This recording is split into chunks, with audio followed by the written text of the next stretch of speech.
a big mistake that speakers do is we word vomit, all the stuff about who we are, and we try to sell them on who we are. And then we do this with our clients too. When we get a prospect event and they call and we go, I can do all this stuff.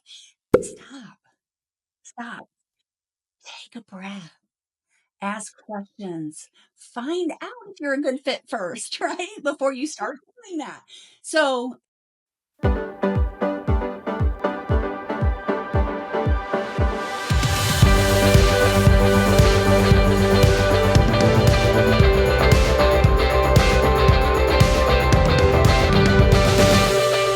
Elizabeth McCormick, welcome to Speaker Driven Business Podcast. I'm happy to be here. I am so happy to have you here. Now, very briefly, we last saw each other earlier this year, 2024, in Denver, Colorado. But where are you joining us from right now?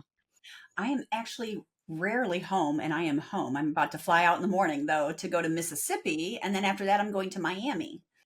Amazing. And where is home for those following along at home? So home is Dallas, Texas. Amazing. Now, Elizabeth, we know you, well, I know you as this incredible speaker and as somebody who is actually, you know, as you just said, you're rarely home because you're in so much demand, especially at this time of year. You've reached what some would actually think is a great part of your speaking career, but I'd love just to spend a few minutes unpacking the story of Elizabeth and how she got to being who she is now. Is that okay with you? Whatever you want. I'm good. I'm here for you. Yeah. I'm here for all the listeners and watchers. And yeah. So where did we start? I don't know. How about, do you want to hear the story about how I started speaking? I would love that. So if we can go there, and let's just see where we end up flying this thing. Yeah, let's fly. So I finished the military. So preface that, right? So I was a Black Hawk helicopter pilot for the Army for 8 years, and medically injured and retired out of the military, and then got a job, because that's what I thought you did. You get a job, right? So I got a job. Right. So I was, now mind you, I was physically injured. I was emotionally injured in that time. And I think the biggest thing is, even though looking back, I'm like, oh, I wish I'd started speaking sooner. I wasn't ready. Like, it can't be therapy.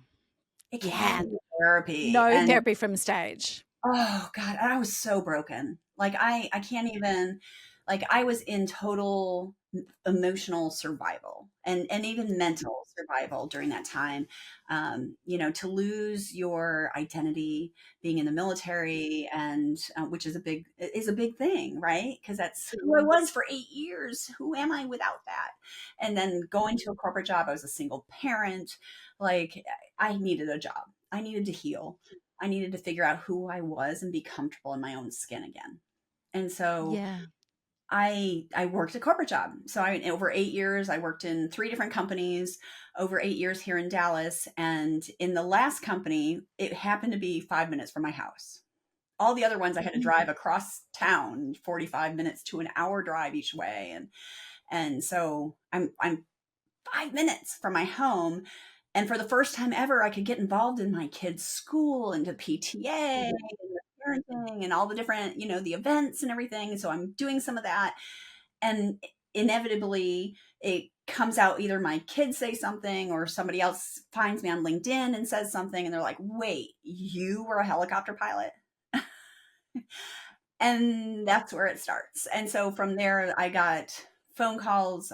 Hey, will you come speak at our career day? It started off as the career day for my kids' school, and then the other schools wanted me for their career day. I ended up with, they did a whole page on me in the yearbook, the kids' yearbook. I love that. Like, you can't pay for that advertising, right? No, you can't. You do the career days.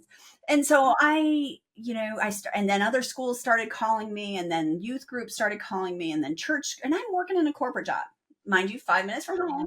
But so I had more time. Look, if you're driving an hour each way and suddenly it's 10 minutes, like, you have 2 extra hours a day you hadn't had before. So I had, so I did what I could. I did some lunch hours, did a little bit here, all free. And then one day, like, somebody's calling, and my number's getting passed around, and somebody calls me and they said, we'd like you to come speak for a luncheon we're doing. And I was like, what's the date? What's the time? And I was like, oh, I'm sorry, I'm booked. And I can't make that work. And they're like, well, we'll pay you. And I'm like, shut the door. I could have been paid the whole time. Like, we're talking like 2 years of school events and youth groups, and it's give back, and it's passion, and it's building content, and it's delivery. I didn't even know this was an industry.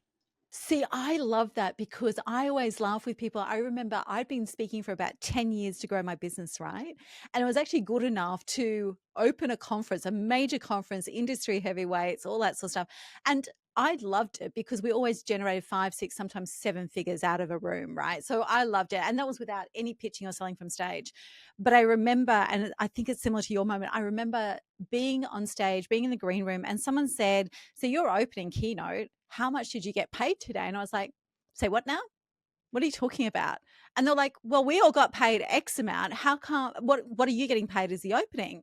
And I'm like, oh, look, I've just got a confidentiality agreement around that and I need to honor that. Back of my mind, I'm going, well, I was an industrial relations consultant, so I knew the line to use. Back of my mind, I'm like, what the? Anyway, I had a really good relationship with the association. I went up to the general manager and I said, I've just discovered I can get paid for this. She goes, yeah, hell yeah. And I'm like, so why am I not getting paid? She said, you've never asked about it. And we never thought to offer.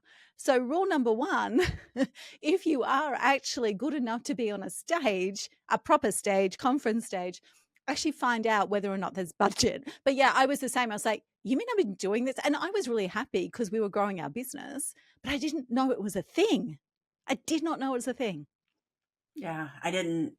Mm-mm. So I was like, they were like, we'll pay you $500 for a 30-minute lunch. And at the time, I'm working in a corporate job, and I start doing math, right? How much money Yeah. compared to what that is? I was like, I'll take a vacation day for that. So I'll take a vacation day. So I took a vacation day and did that one. And then they recommended me to other events that pay speakers, and it just started growing. So I used more vacation days, and it's around this time that the what I call my keeper husband. Yep. So because I had the Got the starter, first one. the first is the Yeah, starter starter. husband. Yep, this one's a keeper. So the keeper husband says to me, he's like, "You're really good. You need to do this." And I was like, I am not quitting 100,000 plus dollars US dollar a year job with benefits, traveling internationally. My biggest client was in France. I got to go to France twice a year.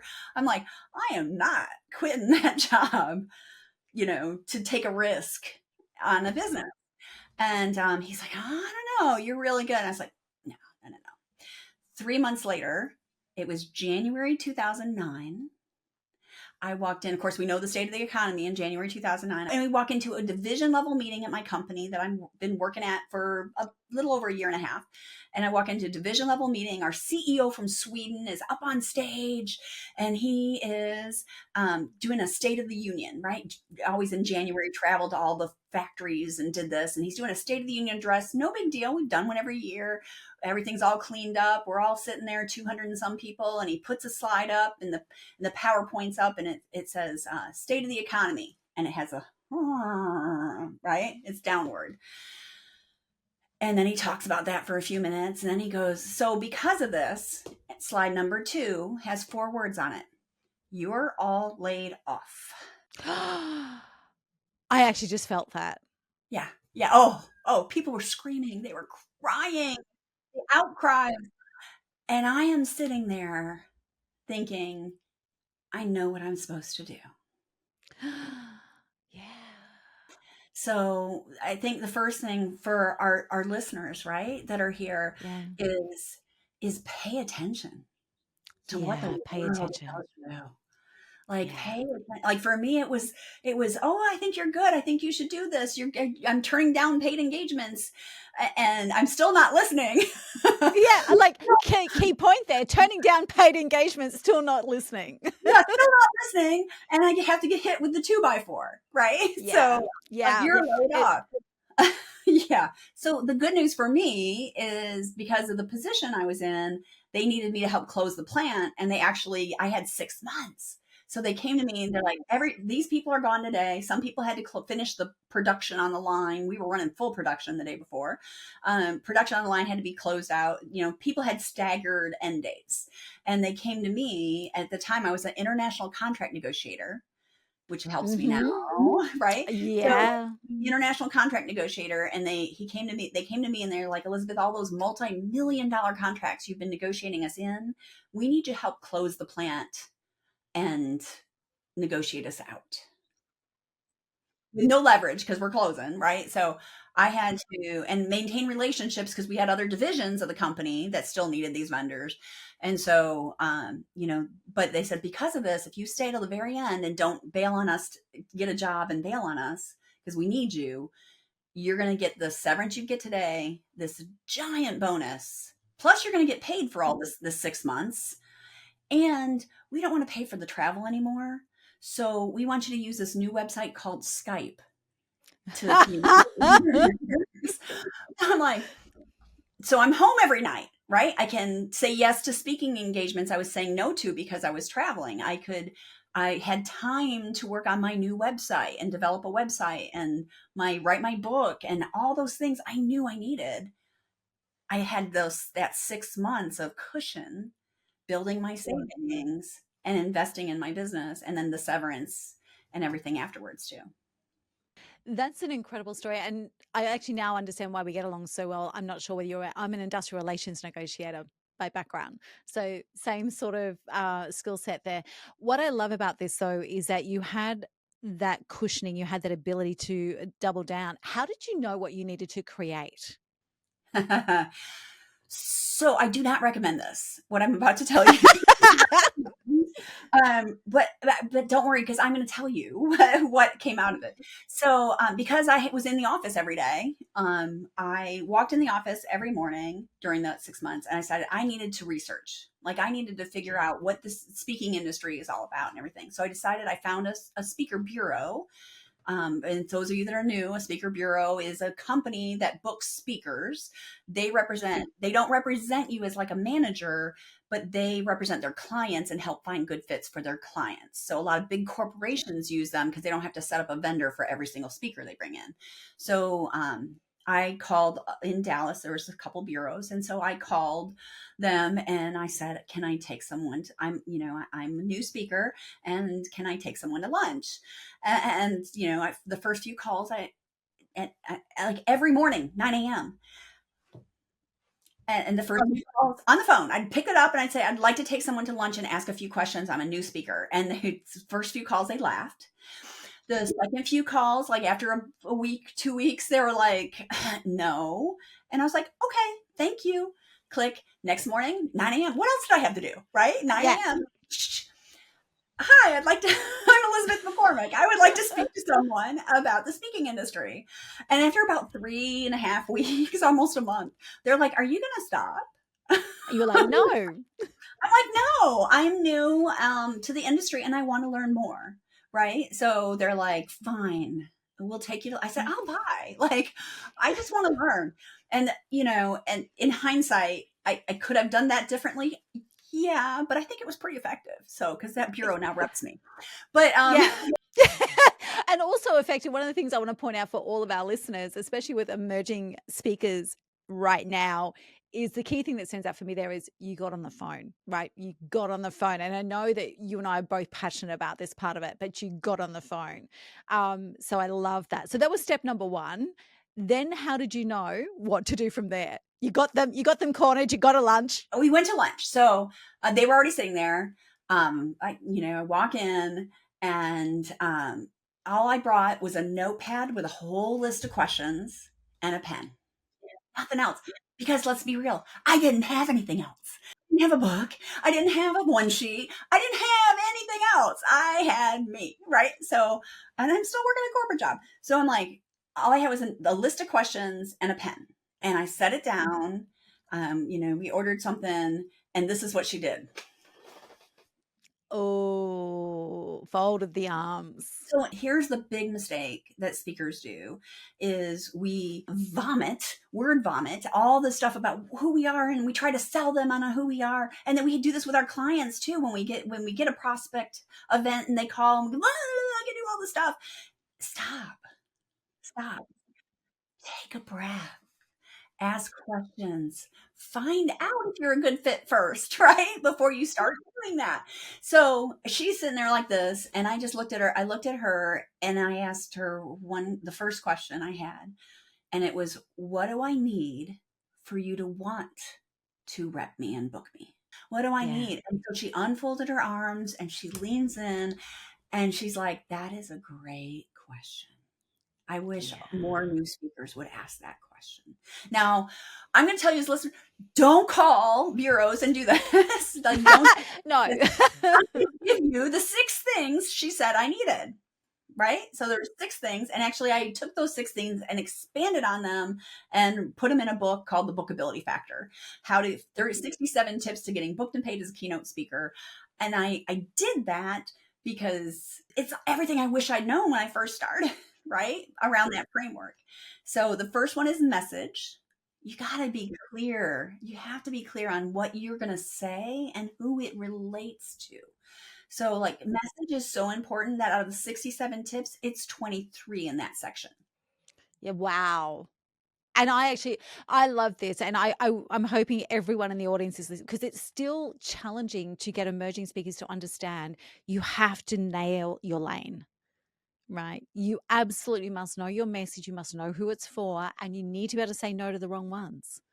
Yeah. So when I first, and so shortly after when I wasn't speaking, it took about a year and a half for me like, that's another story. But ask me about the year and a half when I finished the 6. I'm going to. I've already made a note. Right. So I get a booking for a women's conference. And at that point, I'm like, okay, my lane is I am a women's empowerment speaker, right? And so, again, listen to your audience, listen to people, like, listen, still filter and discern, but listen. So I speak for this 500-person women's conference within a company. I stood in line signing books. Like at that point, I had books that had come out. So it's about a year and a half later. And so I am signing books. I'm in line for pictures for 4 hours after my speech. Yeah, like I had to pee. It was not good. So I'm in line and I'm like signing books and um you know I go home. I'm like, wow, that was great. And the next day my phone rings and it's the husband's calling me. My wife came home from the conference yesterday. She told me your whole story and I want to bring you in for my car dealership. I want to bring you in for my company meeting. I want to bring you in for my leadership team retreat. 5 husbands within 48 hours after the event calls me. And I'm sitting there thinking all my branding, the website, everything's like women's empowerment speaker. I'm like, I am an empowerment speaker. Right? So I am like I don't have to be just for women. I can empower men too, right? So, getting that right at the beginning, sometimes you just got to pick something and let it ride for a while and then get the feedback and find what's resonating, what's not, what's booking, what's not. So I think we try to go in too general and we try to do everything. And That's what I talk about. Actually, I love this because we quite often talk about you got to flirt and date and marry, right? So flirting is at the start when you think it's about everything. Dating is like, I'm a women's empowerment speaker. And then you're finding you to marry the corporate empowerment side of it, the leadership side of it. Um, I love that. So message is number one. What's the second one? the second one is your marketing. Your marketing stems from your messaging. If your messaging isn't right here and you go straight to marketing, you're wasting time and money. Do you think that's what's creating a lot of exhaustion and frustration for young speakers coming in? I think there's just so much now. It used to be you do your video, you do a website, now it's like you got to be on social media, you got to do TikToks, you got to do shorts, those are vertical. You got to do these that are horizontal. You got to do like it's so much. And the fact is you can't do it all. You start in one area, start with one social media, start with one the one topic, the one focus, the one thing. And then I liken it to like throwing a rock in a lake, right? And you get the ripples. You start with one and then you nail that and you do the next. So when I started with social media, I focused on one platform for 30 days a month before I added a second one. And then I'd spend 30 days still doing the first one and then added the second one. And then I would add a third one, right? Because there were so many, and there's still so many. I mean, Blue Sky. Here's the thing: when a new one comes out, you jump in and you get your handle, so you have your handle that matches everything Yeah, else. whether or And not you ever use it. right, whether or not you use it, you have it. Set up your profile picture, do all that, and then say, okay, let's see if this takes off. Yeah. Clubhouse is coming to mind right about now. Oh my God, everything was on it, and then all of a sudden it went right. Yeah. Sorry if you're Yeah, slow. absolutely. Yeah. So 2 is marketing. Number 3, what's number 3? 3 comes from number 2, your website. If you don't have a website nowadays, yes, I've heard some people that teach speakers and train that say, oh, you don't need a website anymore. You can do everything on social or everything on video. Right? I'm like, no, you need a hub. You need a place. Now, for me, I think the website's so important. I actually have 3. So I have one that's just for meeting planners, everything for fights to get on that website for a meeting planner. And that's the first website I did. And then when I got the design right, I cloned it over to the design over to a second website, which is for the audience, the social media audience, the audiences. And that has the opt-in and the coaching, because the thing is, the language on the 2 is not the same. No, it's not. It's not. And that's what I say all the time. People say, who am I marketing to? And I always say, if you've just got like one channel or one website, it's always the client. It's always the people who are going to book and pay you.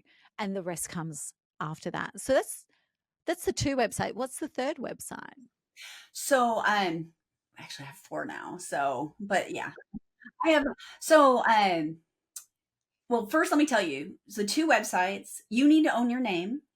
Your name is the URL, but do you need to use that for your content and hosting and have that on there? Because that's what really counts for search engine optimization. If my question to you is, if they know your name, can they already find you? You want to get found by those clients that don't know your name yet. So like my website is yourinspirationalspeaker.com. Okay. So part of that came from error and a mistake, not really, but a part of it came from someone else owned my name. A photographer owned my name because that was her name, right? So a photographer in New Jersey, it was like ElizabethMcCormick.com and all over. And I was like, I'm not doing .net. That means you're late to the party. Right. So I'm like, okay. So I bought ElizabethMcCormickSpeaker.com, but even that didn't feel right at the moment. And later I figured out, I'm like, okay, I'm doing like, tell them what you do. So my other domain that I have, and I have that as a redirect, because what I found is people were spelling inspirational wrong when I do podcasts and TV interviews and things. So I need something shorter. I need something better. So I found, I could not believe it was available at the time, pilotspeaker.com. Now, I wondered about that because I've obviously come across that and I was like, how on earth did you get it? So just literally no one had it. I could not believe no one had it. Oh my gosh. So do the searching, right? And if you even think you're going to need it, I was talking to somebody earlier today about websites and I was like, if you even think you're going to use it and might use it, like I have all the names of my upcoming books, all those domains, buy it, because sometimes when you do a search overnight, the provider sells it. They sell those to third party buyers who then buy them and try to sell them to you more. Mm-hmm. Yeah, so don't, just go ahead and buy it for 1 year, see if you're going to use it, and then let it go if you don't.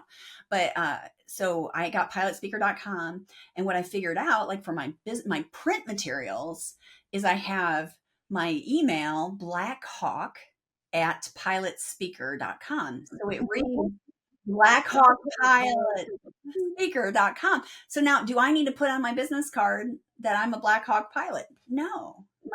my email, and yet it's so easy for people to remember. Pilot speaker, like I have somebody I met at the airport, and we had started talking, and he's like, "My company hires you." He's like, "Where are you traveling for business?" I'm like, "Yes, I am." And we start the conversation. He's like, "Well, my company hires speakers, and oh my gosh, we need to bring you in." Yes, you do, right? Easy to remember, pilotspeaker.com. He's like, "Oh my gosh, that is really easy to remember." That is absolute genius. The Black Hawk ad, that is like literally, I'm done now. We can finish the conversation. I love this. That just slayed me. Yeah. So, but it came down to like, what is your brand and what is your inspirational speaker is where I have the content. Pilotspeaker.com is a redirect to that because your inspirational speaker is more searched than a pilot speaker. So you want to, like, as you're starting off, really figure out what is your differentiation. What are people going to know you? What do you want to be known for in 5 or 10 years? And try to pick something that's fairly universal for that domain. And then you can have your name. Like for me, I have my, because it was taken, I have my company name for SEO. Now I have my speakers at sea cruise. We're working on that domain. And then I do some publishing because I've written my 20th book is coming out later this year, and I got tired of paying other people, so I created my own publishing company. So you like each of those in their own domain And so they should be, because they're completely different purposes. and completely different audiences. And so the biggest mistake I see speakers make is using their name as their domain. Like again, you want to own it and redirect it, that's fine, but that's not helping your search. So use something that tells them what you do or the solution you provide in that. Right. So, like one of my speaker friends, when she was first starting, asked me to help. And so we figured out like change was going to be her big thing, which was before the pandemic. So she was really well positioned. And her domain she bought was yourchangespeaker.com. And it's been genius and gold for her. Yeah, I'm just making a note here to go back. As I said to you, we're about to relaunch my speaking. I'm like, okay, I need to go back and look at the domain strategy right now. It's super important. You can always have the email at something different or whatever. And I think that's been one of the biggest things that really helps me get found organically when they don't already know who. And that's the thing with the website. I say to people all the time, you need the website to drive your SEO. You need your website to drive critical mass. And your website, you have more chance of owning that real estate in future than anything you're doing on socials, right? It's the one thing that should not disappear. I want you to think about it. It's like the center hub of a wheel, right? And everything else outshoots from it, and everything, and then the outshoots all lead back to it. So you got to have that central hub that you own, not social media. Yeah, 100%. So that's 3. That's your message, your marketing, your website. What's number 4? So 4 is video, right? Because you need video on your website. You need video to get found. The biggest thing about video for a meeting planner, professional, or booker that's looking at hiring a speaker, the biggest thing is a video mitigates risk. Yeah, absolutely. And that's actually our job. But that's one of the things I speak to people. Our job as speakers is to lessen the risk for the person who can lose their job if we don't get it right, right? We're actually reducing the risk. Yep, mitigate risk. That is huge. So the video does that, the website does that, your marketing comes back to your speaker one sheet or materials or wherever else you have. The higher quality they are, the more comfortable they are writing a bigger check. Yeah, absolutely. And that's what we're after. That's 1, 2, 3, 4. What's number 5? So 5 is having something to sell at the event. So that would be having a book, right? Having a book and moving your stories out of the messaging into a physical or print ebook to start. So kind of a print form that increases your credibility and again mitigates risk because you're then start becoming known as a thought leader and expert instead of only a speaker. So having your self-published ebook, something. But it's funny, I was on a call last night with another speaker, and she was like, "Please, but do your first book right, because the fact is, your first book will follow you forever." Actually, it's really interesting because at a presentation we were at recently, it was a publisher, one of the probably most trusted self-publishers in the Australian market.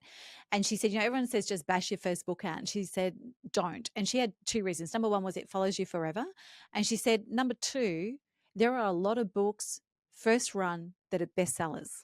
And she said, if you're going to put the sweat and blood in, she said, people have this attitude of bash the first one out, get it better on the second one and nail it on the third one. She said, the market will not forgive you if the first one's not great. And so she's really adamant about approach the first one like a bestseller. We were also recently at a conference with Alan Pease, and he said he will not write a book unless it's going to be number one in its category, right? And that was from the very first book. So I love that. Number 6, what's number 6? So number 6 came a little bit later. The bureau rep I was speaking with that day brought it up, but she's like, how she brought it up is, as a bureau, we want more than just the fee. So 6 is having something back of the room that extends the learning beyond you. So coaching, consulting, mastermind, right, whatever that is. Now online courses are big that can be offered, right? So whatever that is, have something so that the bureau, and you can negotiate that piece. You can negotiate. Usually most bureaus will take 25. I have one that books me the most that takes 30%. If I do books or sell anything afterwards, I do 10% back, because usually it's going to be more labor and more time, and you can negotiate that. But she's like, you need to have something. And I was like, I got nothing. I got none of this stuff. Right? And I was taking notes the whole time. Yeah. Okay, now so I'm former pilot, right? So I'm like, okay, I'm going to create a checklist. What I need to do. You got a checklist, you create a flight plan. We're ready to go. Yep. And I just started working the plan. So the other thing she said in her message, I want to point out, because I was brand new, right? I'd done some speaking for the military, and I'd done some at that point. But she says, you need it. And I said, is this all I need for you to want to come after me? And she's like, well, you got to get good. Like, that's all I can get. Like, shock horror. You've actually got to be good at this. Right. So, and I was like, okay, so how do you get good? Right? How do you get good? And she says, I don't even want to look at your video or come see you speak or look at you until you have at least 100 events under your belt. They don't have to be paid. No, but just 100, that practice, that muscle, that being in the arena. Being able to handle the heckler, of being able to know what to do when the microphone goes out, of having the confidence that comes from the repetition to be able to handle yourself. Like, you can't get that at home in the mirror. You've got to have that. So I went home and I did a spreadsheet, 1 to 100, and I plugged in all the events I'd already done, and which was like 23, or something like that. So I plugged it in. I said, okay, how am I going to fill 24 to 100, 76, 78, 77 events? And I started doing Rotary clubs, breakfast, lunch, dinner. Dallas, Fort Worth, where I live, the Metroplex has about 286 Rotary clubs. So I pretty much called them all again. I had time. And I started scheduling things when I knew what my layoff date was. I started scheduling things after my layoff date. And so some days I would do a breakfast, lunch, and dinner, or happy hour they would do. And all I worked on was my 2 strongest stories, which are now the open and close of my main keynote that gets me well paid. I love that. I also love the whole idea of doing the 100 gigs. I get that it's exhausting, but it's also one of the things that I'm always grateful for is that I did so much not corporate speaking, but speaking on behalf of my business on normal stages, because I'd done the reps, and I've always been grateful for that. And that's one of the things I say to people, like, you're going to have to speak for free to start with, but make it strategically free, because you've got to build the reps. There's no other way through it. You've got to get in the arena. When you mentioned earlier before, there was a little bit of healing that had to go on. There was a few different things, and you've mentioned this 18-month gap. In a nutshell, what created what you referenced there with this 18-month gap? I got stuck with some imposter syndrome. So, who do I think I am? What makes you think you can do this? I knew, like, I had the checklist. Like, I had the checklist of pages on the website, copy I needed, photos I needed. I had the severance package. I had money, and I found things to do that were busy, but not doing anything.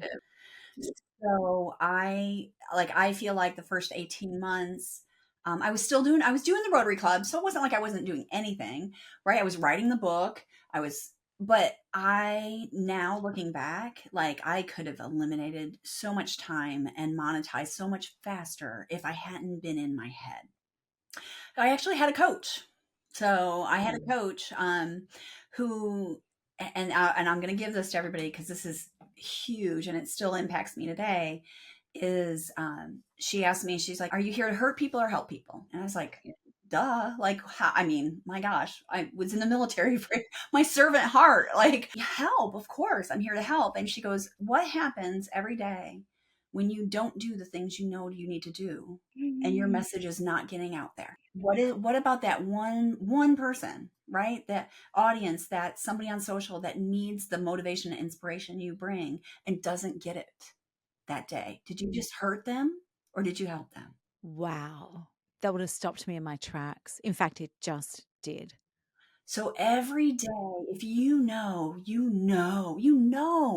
that inside of you to share a message or a story or and help people instead of hurting people, and you're holding back your gift that's here to help people in this world.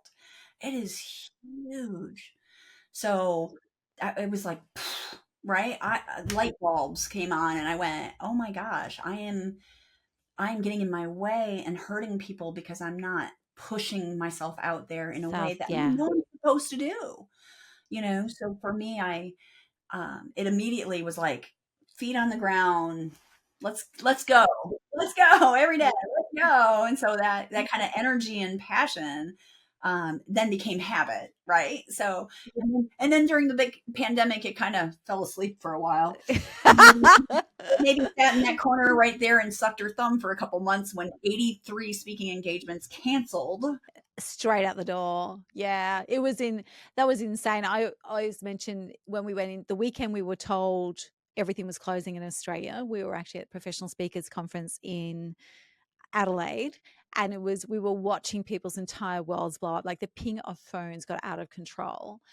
And on that Saturday night was the Saturday night I was awarded my certified speaking professional.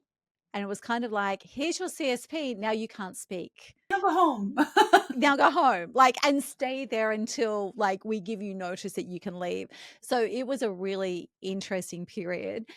One of the things I wanted to actually touch on as well, like you've really owned, you're a leadership speaker, but you've really owned the motivational space, that motivational, inspirational space. So many people want to be motivational, inspirational speakers, but don't step into it as strongly and as powerfully as you have. What would you say to them about becoming a motivational speaker, about owning that space, about really bringing that home as a core part of who you are? Oh, so much. So much. We could just do a whole session just on that. So first of all, you have to believe it. You have to believe um, that that you're the purveyor of motivation, right? That you're equipped to give it, and you have to like really own that because you can't. There's absolutely no way you can be wishy-washy, uncertain on this. So you have to make that firm decision and say, "I am." I mean, like my new I've been working on another brand and new business cards, and it's like I am a motivational speaker. I for a time I've done leadership and I've done other topics and I still do them, but I talk about it as motivational leadership, motivational safety, motivational sales, right? Like how sales motivation, like how so I'm relate using motivation into other topics as those kind of ripples like we talked about earlier to help expand the messaging. But it starts with the decision to 100% own that. So I'm working on my 20th book, and it is a motivational, self leadership book because that to me is so foundational and so needed. And people are struggling with it especially coming out of the pandemic. Absolutely. Absolutely. I find it really interesting because some of the most powerful voices I've ever come across, and yours is one of them, is in this genre of motivational speaking. But people push back on it. And I think it's that imposter syndrome, right? I- So there's some experts in our industry that are like, nobody wants a motivational speaker now. They need a leadership speaker. Corporate won't pay for motivation. They want content. I will tell you, I am getting booked as a motivational speaker. I will say they want a good motivational speaker. Are you creating an Yeah. engaging, interactive, experiential kind of thing that they go home and go, wow? Yeah. Like if you're Yeah. not doing that, stick with the content, right? I really love that. If you're not prepared to take it up a level, like stick with where you're at. Um, I love what you just said though, like you've got to be a good motivational speaker because so many people who think they want to go there, they think it's just about telling their story, right? And they think it's about, they're thinking that it's a hero's journey, but they forget that the hero comes back with the wisdom to share. It's not just about I made it through. What would you say to those who have got this big lived experience, whether it's career or personal or whatever, professional, whichever genre it falls into? What did you say to them about flipping it out of from their own story into something that is really for the audience? Yeah. So the couple things there, it's about the audience. Your story is a tool. It is a tool. It is a resource to It's a change. runway. It is totally, your story is not about you. Okay, let's just say your story is not about you. Your story is the resource, the experience that gets them where the client wants the audience to be, where this client's boss wants the audience to be, where the client wants to be, right? So you've got to drive them in an experience. So the first thing is, how are you taking your story and putting them in it? Right? How are you creating an experience? Like for me, I physically teach them how to fly a helicopter. Right hand, left hand, feet, get the whole room leaning together. They don't forget that. Like the physicality of it engages them in a different way than just me telling a story. How are you putting your audience into your story in a way that is just unforgettable and sticky? Right? So that is, you've got it drives me crazy. So I can tell you, oh, I have a story. Yes. And how is it relevant to the audience? How can you take that story? And I just did a speaker training on this.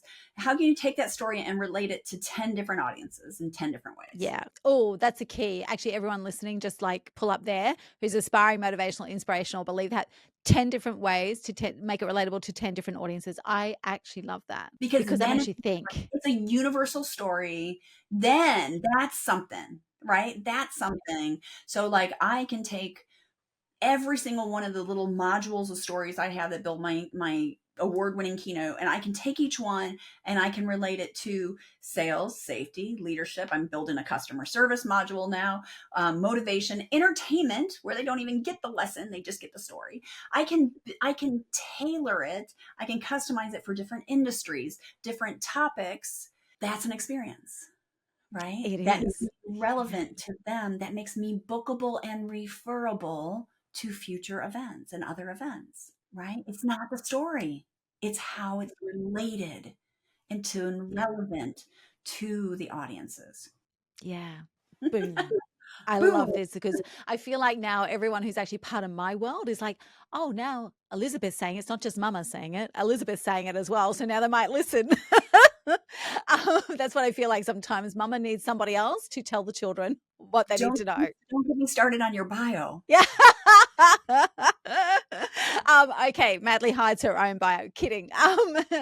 Elizabeth, as a motivational speaker, you also really claim the territory of being a female motivational speaker. I know that you're a very integral part of an organization in the US called Power Women Pro. You did something, and we haven't briefed this in, so I'm putting you a little on the spot here. You did something that was mentioned and touched on when I was actually at Influence at the Power Women Pro session, which was about how you decided to go about getting more women on stage. Are you able to share that at all? Is it, or even a glimpse of it? So what happened is,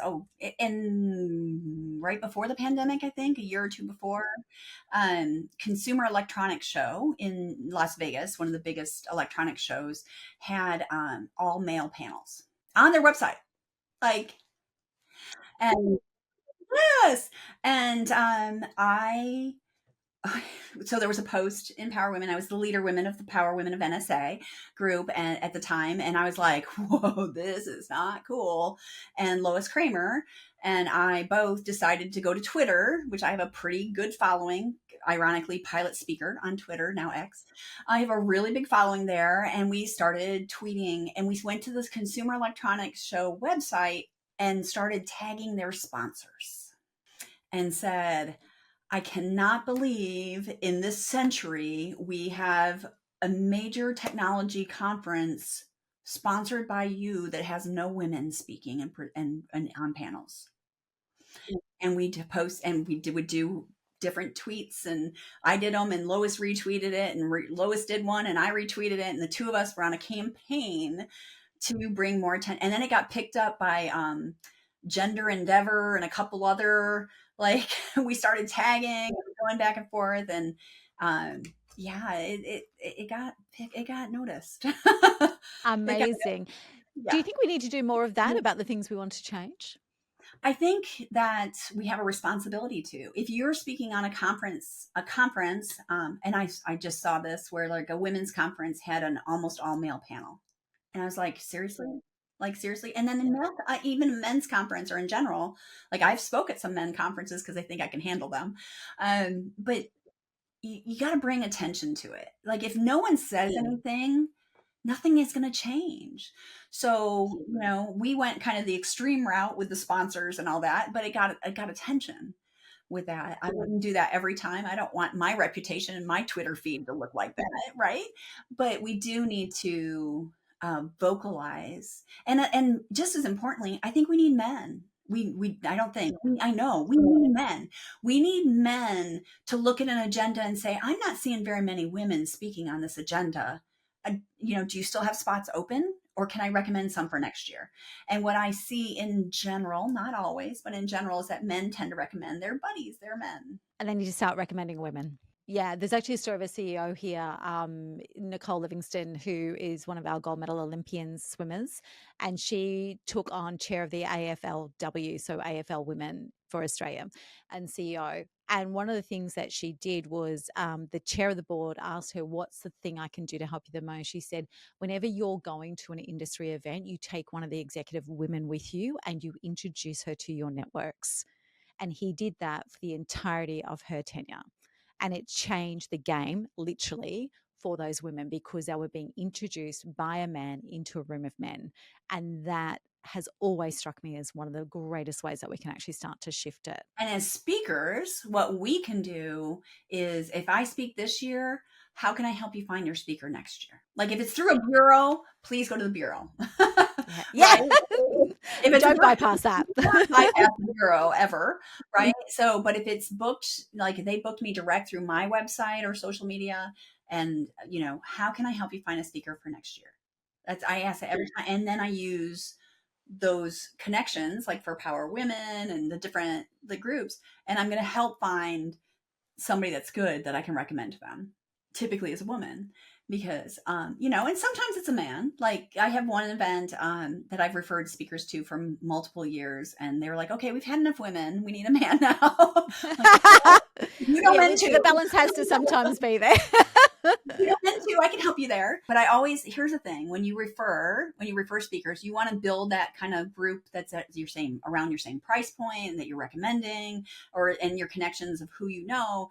And you want to, if they call you, I'm really good at this. If they call me or email me or message or website, whatever, however they reach me and want me to speak, like I had one that just came through, and I was like, for March of next year, I'm like, I'm already booked. Like I'm already booked. Yeah. The first thing I come back with and say, do you have any flexibility in the date? And it's amazing to me. Like most people would just say, nope, right? No. A lot of events will change their date to get me, right? Or they'll say, I have something the day. Oh, we could have you speak the day before and move somebody else around, right? Or so find out about that first. And then if they're like, no, we don't have any flexibility, I said, can I help you find someone for this date? Like that is the next thing I ask. Can I help you find someone this date? And do you have next year's dates planned yet? And I will sometimes book the next year, 2020, in this case it would be 2025, 2026. I'll book them now because I'm like, yeah, I love that. My calendar goes out that far.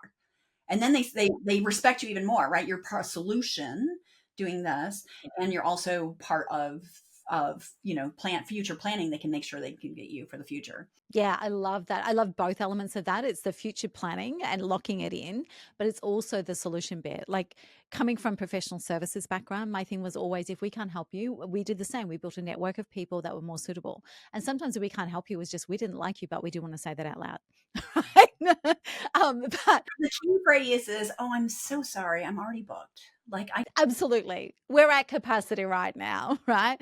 But it is actually about building that network of referrals. People think about network of referrals for you, but actually there's a symbiotic relationship that creates reciprocity when you actually create that referral network for you to help others.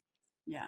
I can't tell you how many like I'm super picky. Like you have to be picky as to who you refer because that's your reputation when you refer them. I am so picky. I have to either see you, have watched a full length unedited video of you so I know what you can do, or worked with you as a mentor coach, right, in some way. So I know like those are like that's it. Like that's it. But I have people that they'll email me or call me. Can you refer me? I see you spoke this year. Can you refer me for next year? I'm like, I can't. I haven't seen you. Like, you know, I can't do that because I can't.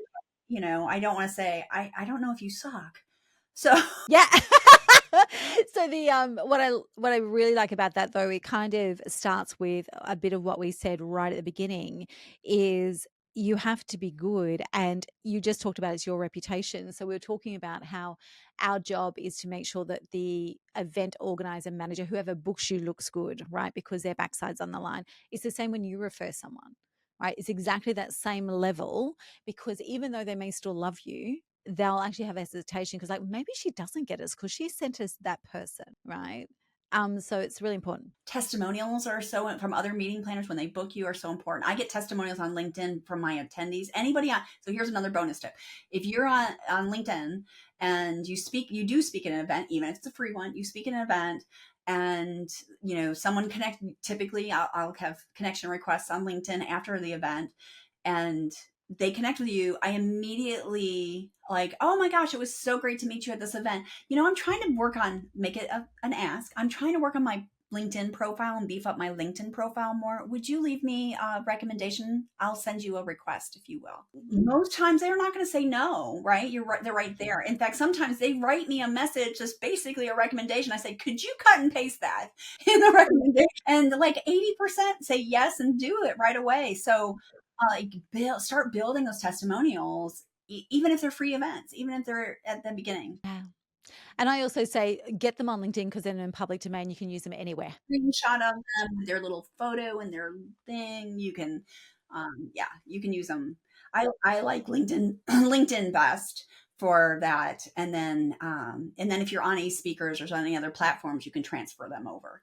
Yeah, amazing. Amazing. Elizabeth, I could talk to you like literally forever. I think we've identified like 5 other conversations we could have.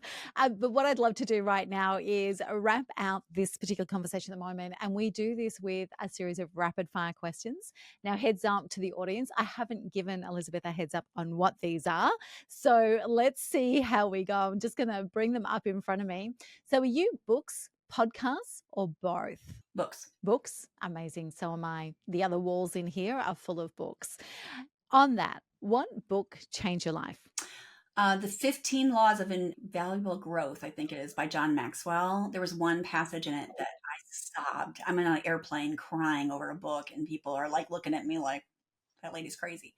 Um, but so the passage he wrote is that when you get the life of your dreams, when you get the life of your dreams, it is going to be different than what you dreamt and what you expected. And in some ways, it's going to be worse than what you dreamt you expected because the bigger you get, the bigger problems you get, right? So it's going to be worse than you expect. And then, and there's more detail in each paragraph, but, and then the last one, and it's going to be better than you expect. I love that so much. Elizabeth, I know that you've done some work with John Maxwell, and you mentioned your first mentor, your first coach earlier. Who's been the most powerful or pivotal mentor for you in your career? You know, I'm gonna say my dad because my dad owned. I grew up around his construction company business he owned, and I saw how hard he worked and how many hours he spent after a construction site doing paperwork and taxes and accounting and all the things that it took to be a business owner, and that had an indelible impact on how I show up in business and my work ethic. Yeah, it's incredible the resources we get. I sometimes think looking around my generation, my family, that I'm an anomaly. And then I realize if you go through a single line, which is myself, my mother, so it's not any of our siblings at every generation, her father, his father, we're 5 generations of entrepreneurs. And that is something you can't take away from us. And it's like the rest of the families either side of this single line are very hearts of gold, but everyday people and definitely not entrepreneurs. So it's like this single line. And I've always been incredibly grateful for that. Um, Elizabeth, what has been, and this could be really hard, what's been your favorite stage so far? What was the dream gig?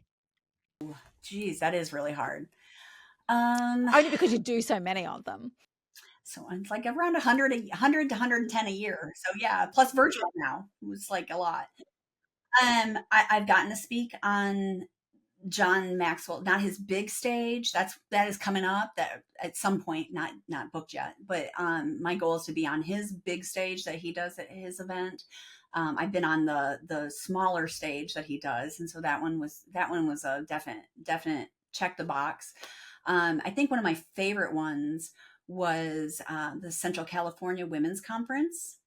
And with a 3,500 person event, I opened for Valerie Bertinelli at that conference. Yeah. So, and it was really like they took a shot on me. It was a referral from another event. Somebody on the committee saw me speak for a little small event in Fresno, California, and they brought me in, and took a shot on me. And I got just a ton of business, few other business from that. And not only that, but they have brought me back twice. So, yeah. So, like that's when you did like, and I was like, the third time they called me, I was like, I don't have any news stories yet. It's the same stories. Same page. It's the same thing. And they're like, yeah, but we know how good you've gotten. Like how much Yeah. more you polished it and worked on it and everything. I was like, okay. Yeah, So, which is really key because people are watching you, right? right. And they said there's like not everybody's in the same place. So even though you hear a speaker the second time, things land differently. Ha ha ha. So they land differently, they absorb differently. Um, you know, there's new people that attend those conferences, and I was like, all right, like I love y'all. I'll be happy to come back. But that's a great event. Yeah, amazing. And you mentioned earlier in this speech the difference, but there's a difference between being busy and being productive. What's your favorite productivity hack? Oh, I had awesome ones before the pandemic, and then I like lost them. And I then I totally realized, understand that. like that I'm in my office now. This is my office. And I realized my office was not set up to be productive. So I think what I'm going to go with is make your space yours. So like for me, fortunately, my husband was handy. I wasn't going anywhere, so we kind of gutted it and made it pretty. Before this, I would just have a curtain behind me, and it was a mess, right? And so we spent some time and invested a little bit, and it didn't cost a lot, but we made it a space that I walk in, and it's joyful and peaceful and allows me to do the work that I need to do. Yeah, I agree. I mean, we commented we've got similar backgrounds. You can't see all of mine. Yeah. And then I've actually got green velvet tub chairs and so we're very, very similar in that regard. Elizabeth, what are you looking forward to the most? So a few years ago, I did a vision workshop, and it was at a marriage retreat of all places with my husband, who is not an entrepreneur, like not. And we had to do like where are you going to be in like pick a year. Like for us, it was 25 years, right? Because we were maybe 15 years ago or so. So it was 25 years, and I decided then that I wanted to be the female Zig Ziglar, the female Tony Robbins, because at that time, now we have Mel Robbins, Suze Orman, we have some, right? But I wanted to do that because at that time, all the big motivational speakers were men. And that drives me. That every decision I make for my business is moving me either closer to it or further away. Yeah. What a powerful filter. On that note, Elizabeth McCormick, I'm going to say thank you so much for the people listening to Speaker Driven Business. It's been a pleasure as always. Thank you.